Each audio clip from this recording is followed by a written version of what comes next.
Movie শুরু হতেই আমরা একটা মেয়েকে একটা খালি জায়গায় বিধ্বস্ত অবস্থায় পালাতে দেখি। তার মুখ দিয়ে রক্ত বেরোচ্ছিল আর তার পিছনে একটা গাড়িও ছিল। এখন গাড়ি থেকে একটা লোক বের হয়ে আসে আর তার সামনে একটা পানির বোতল আর একটা পিস্তল ফেলে। মেয়েটি কাপা কাপা হাতে পানির বোতলটা তুলে আর তা থেকে পানি পান করে। তারপর সেই পিস্তলটা সে লোড করে এবং সেই লোকটাকে লক্ষ্য করে গুলি ছোড়ে, কিন্তু তার নিশানা ঠিকমতো লাগে না। আর শেষ পর্যন্ত লোকটা গাড়ি দিয়ে চাপা দিয়ে সেই মেয়েটিকে মেরে ফেলে। তারপরের দৃশ্যে আমরা আবার মরুভূমির মধ্যে অন্য একটা মেয়েকে দেখতে পারি, যার নাম ববি। সে গাড়ি চালাতে চালাতে তার বোনের সাথে কথা বলছিল ফোনের মাধ্যমে। সে তার একটা ফ্রেন্ডের কাছে যাচ্ছিল। তার ফ্রেন্ড তার সাথে আগেও অনেক খারাপ ব্যবহার করেছিল, এমনকি তার গায়েও হাত দিয়েছিল। তারপর তার বোন তাকে বলে এমনটা আবার না হয় যেন সে তার বাবার মতো একজন খারাপ মানুষ হয় আর তার মার মতো তাকেও সারা জীবন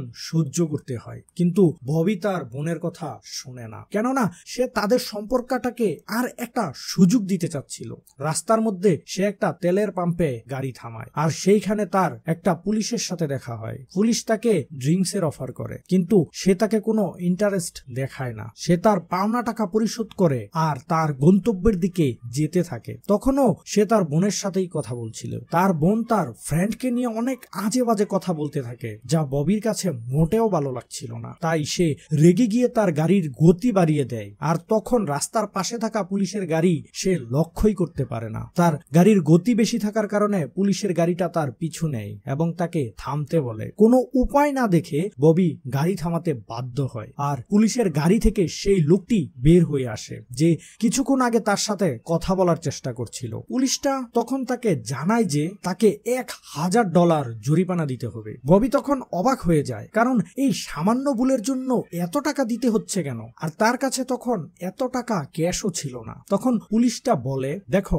আমার গাড়ির লাইটটা ভেঙে গেছে আর তুমি এটার জন্য দায়ী। ববি তখন অবাক হয়ে যায়, কারণ ববির তো এমন কিছুই করেনি। পুলিশটা তখন তাকে আরো বলে, তোমার কাছে যদি এখন টাকা না থাকে তাহলে তুমি সেই তেলের পাম্পের এটিএম থেকে টাকা তুলে দিতে পারো, আর তা না করা পর্যন্ত তোমার সকল কাগজ আর তোমার মোবাইল আমার কাছেই থাকবে। তখন ববি অনেক রেগে যায় আর পুলিশটাকে বলে, এটা আবার কেমন আইন? আপনি আমার ফোন নিয়ে নিলেন কেন? তখন পুলিশ তাকে বলে, আমাকে আইন শিখাতে এসো না, যা বলছি তাই করো, না হলে এগুলো পাবে না। কোনো উপায় না পেয়ে ববি আবার সেই তেলের পাম্পে যায় আর সে সেইখানে যাওয়ার পর দেখতে পারে যে ওই জায়গার এটিএমটা অনেক দিন ধরেই খারাপ হয়ে আছে। তখন ববি কোনো উপায় না পেয়ে দোকানের মালিকের কাছে যায় এবং তার সমস্যার কথা তাকে বলে, যে তাকে পুলিশ আটকিয়েছে, তাকে এখন চালানের জন্য টাকার দরকার। তখন দোকানদার তাকে যা বলে তা শুনে ববির মাথায় রক্ত উঠে যায়। সে তাকে বলে, এই পুলিশটা কিছুদিন পর পরই একা মেয়েদের ধরে আর তাদের কাছ থেকে টাকা আদায় করে। তখন ববি বুঝতে পারে যে এই পুলিশটা কোনো ভালো লোক ছিল না। তাই সে সিদ্ধান্ত নেয় যে সে তাকে এই কাজের জন্য একটা উচিত শিক্ষা দিয়ে ছাড়বে। তখন ববি ভাবে যে গেলে তার মোবাইল আর কাগজ যাক, কিন্তু সে এই দুষ্ট লোকটার শিকার কোনোভাবেই হবে না আর তাকে কোনো টাকাও সে দিবে না। তাই সে তার গাড়ি দিয়ে সেই জায়গা থেকে পালিয়ে যেতে থাকে, কিন্তু সে জানতোই না যে সেই পুলিশটা তাকে দূর থেকে নজরে রাখছে। আর তখনই ববির ফোনে তার বোনের কল আসে। তখন সেই পুলিশটা তার রিসিভ করে আর বলে সে তোমাকে পরে কল করবে। এটা বলার পর সে ববির ফোনটা একটা বাক্সর ভিতরে রাখে আর আমরা তখন আরো অনেকগুলো ফোন আর আইডি দেখতে পারি, যা সে অন্য মেয়েদের কাছ থেকে নিয়েছে। এরপর ববি যখন সেই জায়গা থেকে পালাতে থাকে তখন পুলিশটা তার বন্দুক বের করে আর ববির গাড়ি লক্ষ্য করে গুলি ছোড়ে। ববিকে তখন বাধ্য হয়ে গাড়ি থামাতে হয় আর পুলিশটা তার কাছে গিয়ে তাকে বলে, তুমি এই জায়গা থেকে পালাচ্ছ কেন? আমি তো তোমাকে অপেক্ষা করার কথা বলেছি। তখন ববি তাকে বলে যে আমাকে যেতে দাও, আমাকে টাইমের মধ্যে আমার বয়ফ্রেন্ডের কাছে যেতে হবে, না হলে সে আমার উপর সন্দেহ করবে। তখন পুলিশটা কিছুটা নরম দেখায় আর সে তাকে বলে যে তুমি চাইলে যেতেই পারো, কিন্তু তোমার আইডি আমার কাছেই থাকবে আর তুমি জরিমানার টাকা দিয়ে এই আইডি ফিরিয়ে নিয়ে যেতে পারো। তখন ববি আর কোনো কথা না বলে সে তার গাড়িতে উঠে আর তার গন্তব্যের দিকে যেতে থাকে। কিন্তু তখনই হঠাৎ সেই পুলিশটা একটা বন্দুক বের করে আর ববির গাড়ির টায়ারকে লক্ষ্য করে গুলি করে, যার কারণে তার গাড়ি থেমে যায়। ববি এইসব দেখে অনেক ভয় পেয়ে যায় আর সে বুঝতে পারে এই লোকটা এত সহজে তাকে যেতে দিবে না। তখন সে তার গাড়ি থেকে নেমে দৌড়ে পালাতে থাকে আর সে দৌড়াতে দৌড়াতে একটা রেস্টুরেন্টের ভিতরে চলে আসে। সেখানে আসার পর সে একটা লোকের কাছ থেকে কিছু টাকা চুরি করে যেন সে ওই পুলিশের হাত থেকে নিজেকে বাঁচাতে পারে। আর তখনই একটা ওয়েটার তার কাছে আসে আর তাকে অর্ডার করতে বলে। সে তখন একটা কফি অর্ডার করে, কারণ কিছু না খেয়ে তো আর রেস্টুরেন্টে বসে থাকা যায় না। আর তখন ববি দেখতে পারে যে সেই পুলিশটা তার পিছু করতে করতে এই জায়গাতেও চলে এসেছে। সে তখন ভয় পেয়ে ওয়াশরুমের দিকে যায় আর সেই লোকটি থেকে পালানোর পথ খুঁজতে থাকে, কিন্তু কোনো রাস্তাই সে খুঁজে পায় না। সে যখন পুলিশটার দিকে লক্ষ্য করে তখন সে দেখতে পারে যে পুলিশটা তার গাড়িটাও এই জায়গাতে নিয়ে এসেছে। এইটা দেখার পর তার মাথায় একটা আইডিয়া আসে। সে তাড়াতাড়ি ফোন বুথের কাছে যায় আর 911-এ কল করে। সে সেখানে কল করে সেই তেলের পাম্পের কথা বলে আর হেল্প চায়, কারণ সে বুঝতে পারে এই পুরো এলাকার দায়িত্ব এই একজন পুলিশের কাছেই আছে, যার ফলে সে ওই তেলের পাম্পে চলে যাবে আর ববি এই ফাঁকে এইখান থেকে পালিয়ে যাবে। তারপর সে তার বয়ফ্রেন্ডকে কল করে আর তাকে বলে যে তার পেছনে একটা বাজে পুলিশ পড়ে আছে, সে হয়তো তাকে মেরে ফেলবে। কিন্তু তার বয়ফ্রেন্ড তার কথা বিশ্বাস করে না। কোনো উপায় না পেয়ে ববি তার বোনকেও কল করে, কিন্তু কিছু বলার আগেই সেই পুলিশটা তার পিছনে চলে আসে, যার কারণে ভয়ে ববির মুখ দিয়ে আর কোনো কথা বের হয় না। তখনই হঠাৎ পুলিশটা ববির সব আইডি আর তার ফোনটা তাকে ফেরত দিয়ে দেয়, যা দেখার পর ববি চমকে ওঠে। আর সে তখন তার বোনকে আর কিছু বলে না। সে বুঝতে পারে না হঠাৎ করে পুলিশটা কেন তার সব ফিরিয়ে দিল। আর অন্যদিকে আমরা দেখতে পারি ববি যার কাছ থেকে টাকা চুরি করেছিল সে চুরির দায়টা ওয়েটারের উপর চাপিয়ে দেয়, আর ম্যানেজারটাও ওয়েটারের কোনো কথা না শুনে তাকে তার চাকরি থেকে বের করে দেয়, যার কারণে সে মন খারাপ করে বাইরে বসে থাকে। আর তখনই ববি তাকে দেখে আর তার কাছে এসে কথা বলে। তখন সেই মেয়েটি ববির কাছ থেকে লিফট চায় আর ববিও এতে রাজি হয়ে যায়। তারপর তারা একসাথে গাড়ি করে যেতে থাকে। তখনই হঠাৎ করে একটা গুলি এসে সেই মেয়েটির মাথায় লাগে আর মেয়েটি মারা যায়। এইটা দেখার পর ববি অনেক ভয় পেয়ে যায়, সে অনেক কান্না করতে শুরু করে। আর সে এইটাও বুঝতে পারে যে এইটা অন্য আর কারো কাজ নয়, বরং সেই পুলিশটারই কাজ। সে যখন তার গাড়ি থেকে বাহিরে আসে তখন সে দেখতে পারে যে পুলিশটা দূর থেকে তার দিকেই এগিয়ে আসছে।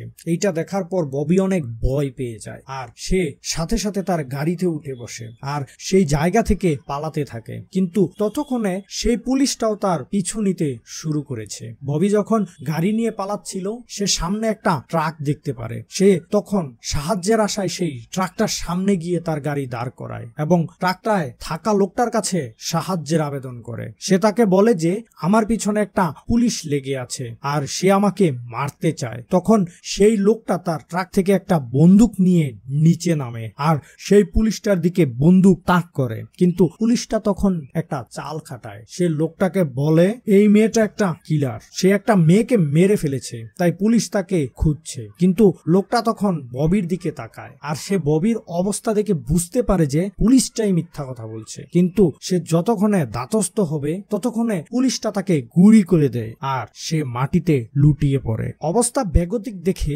ববি তার গাড়িতে উঠে পালাতে থাকে আর তখনই সেই পুলিশটা নিজের গাড়ি নিয়ে ববির পিছু করতে থাকে। ববি পালাতে পালাতে একটা গ্যারাজের মধ্যে আসে আর লুকিয়ে পড়ে, কিন্তু কিছুক্ষণ পর সে কারো পায়ের আওয়াজ শুনতে পারে। সে ওই পুলিশ ভেবে একটা লাঠি নিয়ে তার উপর আক্রমণ করে দেয়, কিন্তু সে তখন দেখে এইটা ওই পুলিশটা না, এ তো এই গ্যারেজের কাজের লোক। লোকটা তখন ববিকে তার ঘরে নিয়ে আসে আর তাকে কফি খেতে দেয়। কফি খেতে খেতে ববি লোকটাকে তার সব কথা বলে আর লোকটা তখন বলে যে সে তাকে সাহায্য করবে আর সাহায্য করার জন্য সে তার বসকে পুরো ব্যাপারটা জানাতে চায়, কারণ তার বসের সাহায্যই ববি এই বিপদ থেকে মুক্তি পেতে পারে। তাই লোকটা তার বসকে ডাকার জন্য বাইরে গেলে ববি ঘরটা ঘুরি দেখতে থাকে আর সে তখন লক্ষ্য করে যে এই ঘরের মধ্যে যেসব যন্ত্রপাতি আছে তা তো গাড়ি ঠিক করার কাজে লাগে না। তার চোখ তখন যায় একটা দেওয়ালের দিকে, সেইখানে সে দেখতে পারে যে অনেকগুলো মেয়ের আইডি। ববি তখন বুঝতে পারে যে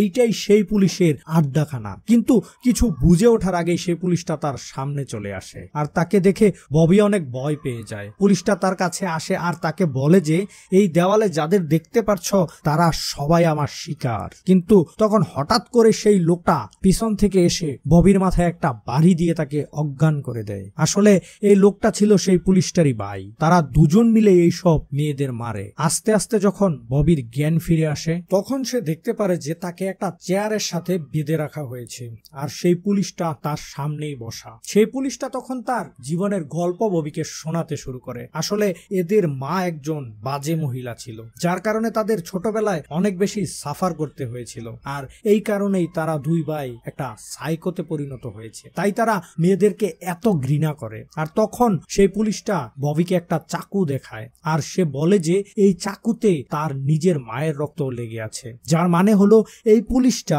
তার নিজের মাকেও ছাড়েনি। তখনই পিছন থেকে ববির মুখটা চেপে ধরে সেই পুলিশটার ভাই। তারপর তারা দুজন মিলে ববির জিভটা কেটে দেয় আর পুলিশ তাকে বলে যে এই মুখ দিয়েই তুমি আমাকে গালি দিয়েছিলে। তারপর ববি অজ্ঞান হয়ে যায়। পুনরায় যখন তার জ্ঞান ফিরে তখন সে দেখতে পারে যে তার হাত দুটো খোলাই আছে। তখন ববি সেই চাকুটা উঠিয়ে নেয় এবং সে দেখে যে পাশের রুমেই বসেছিল পুলিশ আর তার ভাই। সে চুপি সরে পালানোর চেষ্টা করে, কিন্তু সেই পুলিশটা জানতোই যে সে যত মেয়েদেরই এনেছে সবাই পালানোর চেষ্টা করেছে, তাই সে ববির এই চাল সম্পর্কে আগে থেকেই জানতো। তারপর আমরা দেখতে পারি যে ববি ঠিক সেই মেয়েটির মতোই নিজেকে বাঁচানোর জন্য পালাচ্ছিল, যেটা আমরা মুভির শুরুতে দেখেছিলাম। আর সেই পুলিশটা নিজের গাড়ি নিয়ে ববির পিছন পিছন আসে এবং তার সামনে ঠিক ওই রকমই একটা বন্দুক রাখে, যাতে একটাই গুলি ছিল।